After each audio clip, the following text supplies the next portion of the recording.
to produce 100 pieces of content a day? That's not a bad photo. Laura posted Our a new album individual video from attention John that you're Oliver. I think giving there's to me something right now very profound is and limited. maybe irreversible happening to human attention.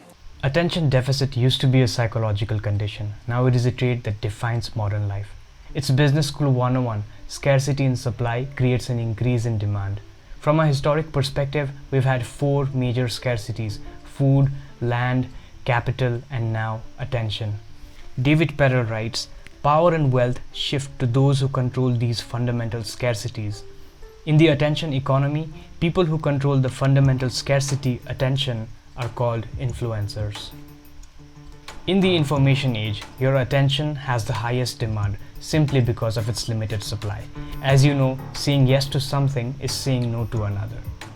This also means that if you can take back your attention and direct it towards the right places, the power will shift back to you. Tiago Forte writes, "The ability to strategically and intentionally allocate our attention is the single most important skill in the modern day and age." What if I told you that you can make the attention economy work for you instead of against you, like the rest of the 90% of the world? There's technically more information online than in the Library of Congress, but why is it that we are still unfulfilled with our work and our lives? And does there always need to have a trade-off? Perhaps you are thinking that you do not have any goal in mind, or whether or not it will be rewarding, whether or not it will mean sacrifice, or perhaps you are afraid of the uncertainty that comes with abandoning security. I'm saying that you do not have to abandon anything. Your life project does not have to be a pain in the ass. All I'm saying is that you need to be a little more intentional, and as far as not having a goal in mind is concerned, that's the beauty of it. There is a concept in design thinking known as fuzzy goals. Innovators realize that building something not seen before or creating revolutionary ideas are often found at the intersection between what we know and what we don't know. At one end of the spectrum is the clear, specific, quantifiable goal such as 1,000 units or $1,000. At the other end is the goal that is so vague as to be in practice impossible to achieve. For example, peace on earth or theory of everything. Now, embarking on a project like this is similar to the voyage of discovery. Like Columbus, you may start by searching a route to India, but you might end up finding America, something entirely different. Now, with that being said, are you ready for the journey? You've just seen some pictures of Macintosh. Now I'd like to show you Macintosh in person.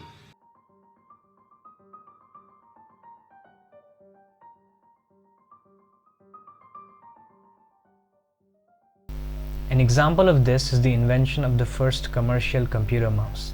In 1980, Steve Jobs reached out to a design agency known as IDEO and gave them a fuzzy goal: to design a usable mouse that would last while slashing production costs by about 10%.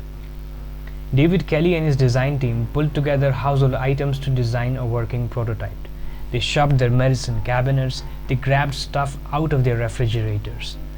A roll-on deodorant ball served as the mouse ball. A yellow butter dish cover served as the top.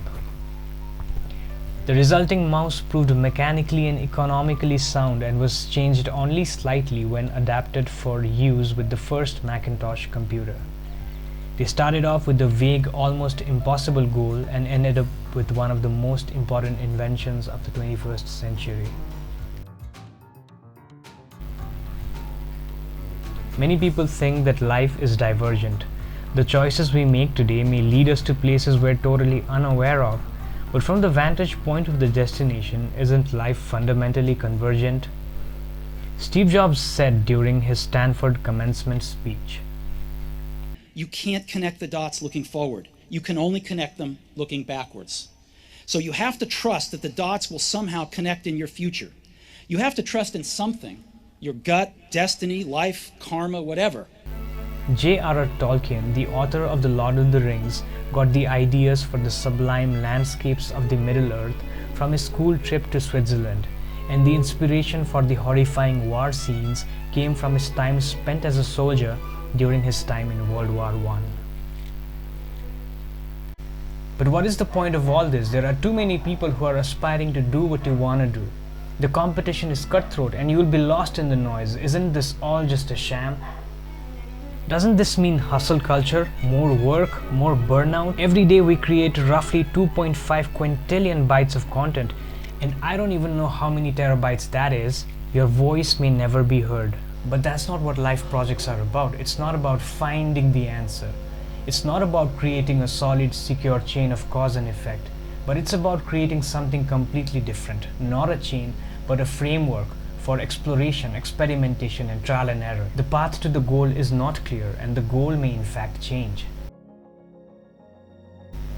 What we should be focusing on is the right set of questions. Questions orient our attention and synchronize the trajectory of our lives with the things we value the most. Subconsciously, we're always asking ourselves questions within our internal monologue.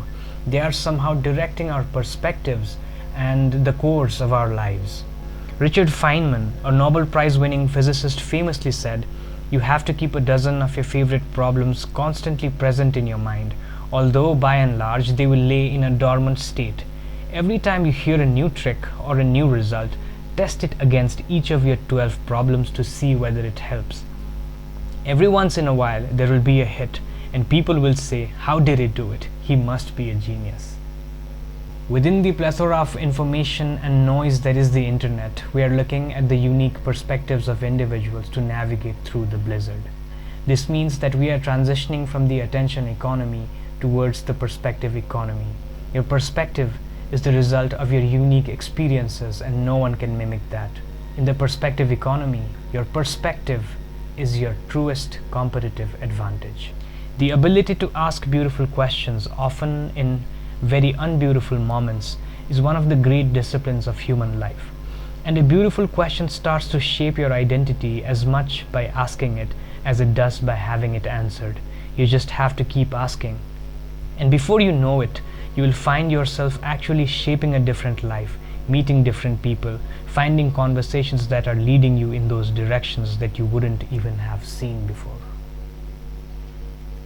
If you are new here, my name is Tubden, and I discuss different mental models for decision making and strategy for modern philosophers and creative entrepreneurs. If you identify yourselves as one of these, please subscribe because you'll definitely like it here.